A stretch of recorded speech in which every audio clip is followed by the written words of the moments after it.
पोलिसांना सकाळी 11 वाजेपर्यंत शरण जा असे आदेश मुंबई हायकोर्टानं विकास गोगावले यांना दिलेत।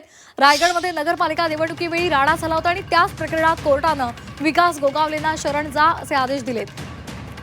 मुलांसाठी आपले अटकपूर्व जामिनासाठी प्रयत्न सुरू आहेत आणि तो मिळाला नाही तर विकास गोगावले यांना पोलिसांना शरण ते जातील असं भरत गोगावले यांनी म्हटलेलं आहे। त्यामुळे आता विकास गोगावले यांना जामीन मिळतो का अटकपूर्व हे पाहणं महत्त्वाचं आहे। दरम्यान गुन्हे करून मंत्र्यांची मुलं मोकाट फिरतात असे ताशेरे न्यायालयानं पोलिसांवर मारलेले होते।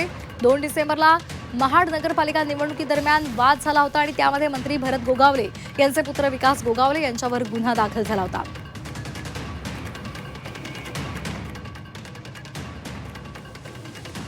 तर हायकोर्टानं काय नेमके ताशेरे ओढताना म्हटलेलं आहे आपण एकदा ग्राफिक्स मधून पाहूया। सरकार कुणालाही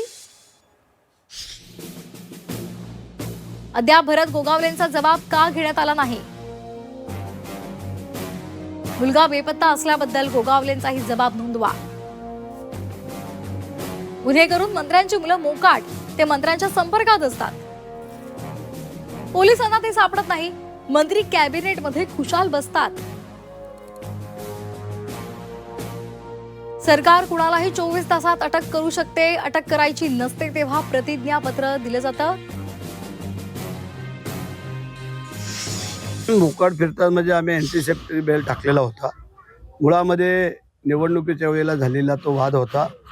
इतर काय दुसरी काय भानगड नव्हती की बाबा इतर काय मोठे भानगडी झाल्यात, फक्त त्यावेळेला जे समोरासमोर तिथं वाद झाला आणि त्याच्यावरनं जी काय 307 कलम लागत नाही असं म्हणतात वकील लोक, तरी पण लागले गेलेलं हरकत नाही आहे।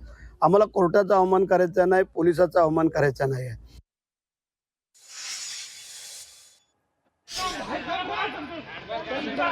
काही षडयंत्र चालू आहे आणि तेच पाहिलं तर त्या ठिकाणी राष्ट्रवादीचे पण अनेक आरोपी त्या ठिकाणी फरार आहेत।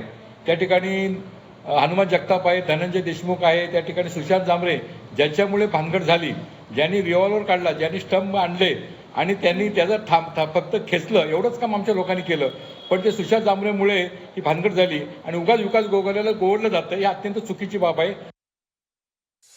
तर हायकोर्टाने जे काही टिप्पणी केली असेल किंवा हायकोर्टाने जे काही निर्देश दिले असेल किंवा हायकोर्टाने जे काही सूचना दिल्या असतील त्या आधारावर सरकारचं काम चालूच आहे। सरकार त्या पद्धतीने पुढची कारवाई करताच आहे। पण असं आहे की कधी कधी आरोपी नाही भेटत। आता आरोपी जर कॉन्टॅक्टमध्ये आहे तर पोलीस शोधून काढतील। मला वाटतं आज उद्या बघितलं पाहिजे हायकोर्टाचा निकाल आल्यानंतर किंवा हायकोर्टाने टिप्पणी केल्यानंतर आज उद्या सरकारकडे जी काही यंत्रणा आहे ती काहीतरी कारवाई करतील।